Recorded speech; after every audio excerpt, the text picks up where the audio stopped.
Hey guys, how's it going? I want to quickly discuss a little bit about the various parts of blood pressure. The top number and the bottom number, right?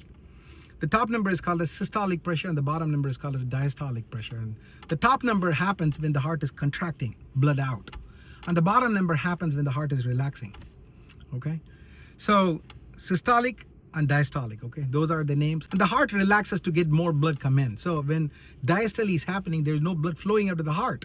But still, in that phase, heart is getting filled up with blood so that it can, pump blood during its systole.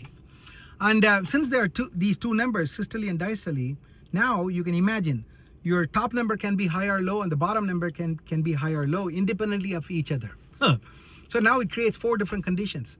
Systolic hypertension, which means the top number is elevated, like a top number of like 160. So if somebody had a blood pressure 160 by 80, even though the bottom number is okay, that's still dangerous because the top number is high. And now one more example, diastolic hypertension, where somebody has got a blood pressure of 120 by 100. So even the top number is okay, but the bottom number is dangerous. 100 is not good. And then now the top number being low, that's called a systolic hypotension. I'll give you an example, a blood pressure of like 80 by 60. Even though the bottom number 60 is okay, but the top number should be at least 90 and 80 is not good. And then diastolic hypotension, I'll give you an example.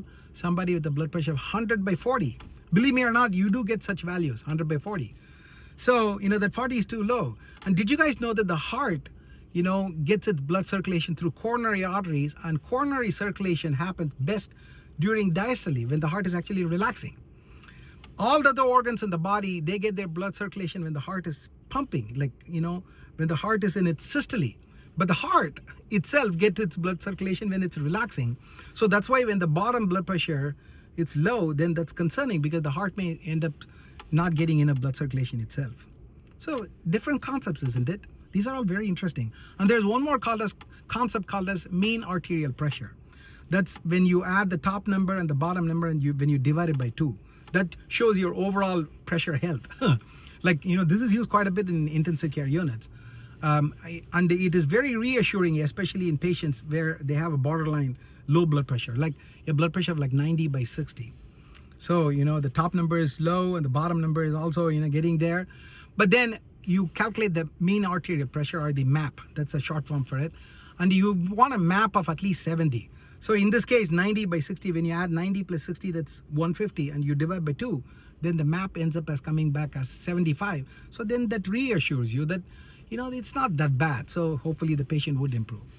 Very interesting, isn't it? I hope you enjoyed this post. I'll talk to you later in my next post, guys. Okay, goodbye.